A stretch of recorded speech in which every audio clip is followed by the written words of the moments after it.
ഇന്ത്യയുടെ അവസാനത്തെ ദർശനമില്ല. ഇത് ഉറി ചെക്ക് പോസ്റ്റ് കഴിഞ്ഞ് ഉറിയുടെ ആർമി പോസ്റ്റ് കഴിഞ്ഞ് 3 കിലോമീറ്റർ കൂടി മുകളിലേക്ക് വരുമ്പോഴാണ് ഈ ദൃശ്യങ്ങൾ നമുക്ക് കാണാൻ കഴിയുന്നത്. സലാമാബാദ് എന്നതാണ് അടക്കം കരസേനയിൽ നിന്നടക്കം എടുത്ത് പിന്നീട് പോലീസിന്റെ അടക്കം പെർമിഷൻ വാങ്ങി ഇവിടെ വരെ എത്തിയത്. ഒരു കൂട്ടം മാധ്യമങ്ങളെ ഒന്നിച്ചാണ് ഈ ഭാഗത്തേക്ക് കൊണ്ടുപോകുന്നത്. സലാമാബാദ്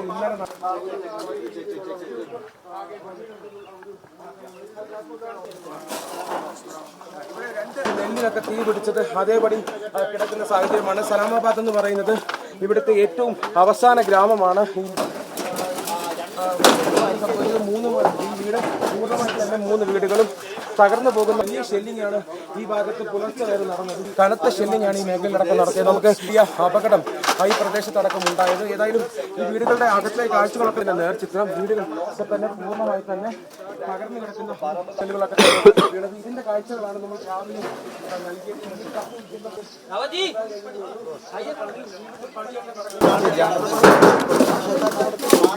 അടുക്കളയൊക്കെ പൂർണ്ണമായി അവർ എത്ര മനോഹരമായി അവർ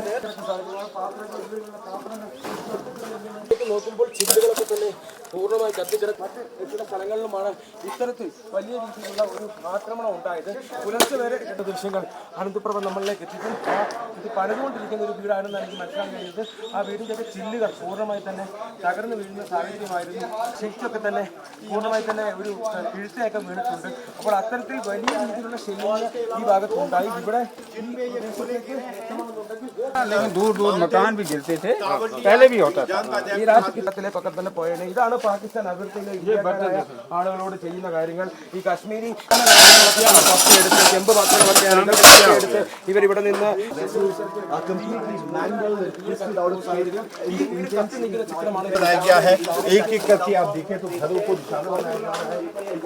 മറ്റു പല സ്ഥലങ്ങളിലേക്കും എനിക്ക് ഇവിടെ നിൽക്കുമ്പോൾ എനിക്ക് അറിയാൻ കഴിച്ചെടുക്കാനൊന്നും സാധിക്കുമോ എന്നുള്ള കാര്യം കൂടി സംശയമാണ്. സാധാരണഗതി പാകിസ്ഥാൻ പ്രദേശത്ത് നിന്ന് ആളുകളെയൊക്കെ തന്നെ അവരുടെ മറ്റു സ്ഥലങ്ങളിലേക്ക് കടക്കുകയില്ല. കാരണം നിലവിലെ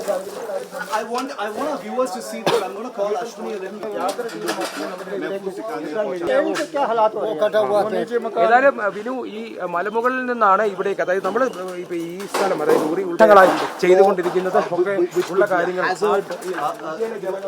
അറിയാൻ സാധിക്കുകയുള്ളൂ. അപ്പോൾ അത്തരം ഒരു വലിയ ഇത്തരം നടപടികൾ മുൻപും ചെയ്തിട്ടുണ്ട്. അവിടെയൊക്കെ തന്നെ ഈ സലാമാബാദിലെ ആളുകളൊക്കെ തന്നെ ഇതിന് ഇരയായ സാഹചര്യമാണ്. ഈ അത് സംഭവിച്ചിരിക്കുന്നത് ഇതാണ്. സലാമാബാദിൽ സംഭവിച്ചിരിക്കുന്നത് ഇതാണ്. കുപ്വാര അത് മുഴുവനായി തന്നെ നശിപ്പിച്ച് കളയാൻ ശ്രമിച്ചിട്ടുണ്ട്. ഇത് ആളുകൾ താമസിക്കുന്ന ഒരു വീടാണ് എന്ന് ഈ കാഴ്ച കാണുന്ന പ്രേക്ഷകർ വിശ്വസിക്കില്ല എന്നെനിക്ക്. എന്താണ് പാകിസ്ഥാൻ സാധാരണക്കാരായ ജനങ്ങളോട് ചെയ്യുന്നത്? അനന്തപുരം ദൃശ്യങ്ങളിലേക്ക് നമ്മളെ അല്പസമയത്തിൽ കൊണ്ടുപോകും.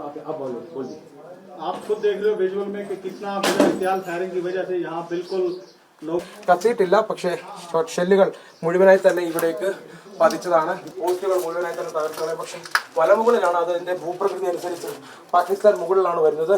അങ്ങനെ വരുന്നത് കൊണ്ടാണ് പാകിസ്ഥാൻ താഴേക്ക് ആളുകളുടെ ഇത് തന്നെ ആവർത്തിക്കും ഇവിടെ എന്നുള്ള കാര്യമാണ് നമുക്ക് മനസ്സിലാക്കാൻ കഴിയുന്നത്. പാകിസ്ഥാൻ എത്രത്തോളം ഒരു തെമ്മാടി രാഷ്ട്രമാണ് എന്നുള്ളതിന് ഇത്തിരി വലിയ തെളിവ് വേറെയില്ല. ഒരുപക്ഷെ പാകിസ്ഥാനിനുള്ളിൽ നമ്മൾ ഇന്ന് ആക്രമണം ഭാഗികമായി നശിച്ചിരിക്കുകയാണ്.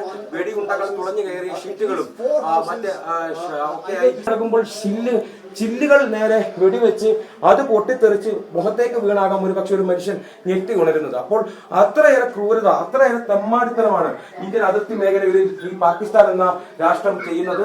അതിലേക്ക് കൂടുതൽ ഇന്നലെ പുലർച്ചയോടുകൂടി തന്നെ വ്യക്തമാക്കിയിട്ടുണ്ട്. ഒരു ആളുകൾ താമസിക്കുന്ന അതിവേറെ ആളുകൾ സ്വപ്ന സുന്ദരമായ സ്ഥലമാണ്.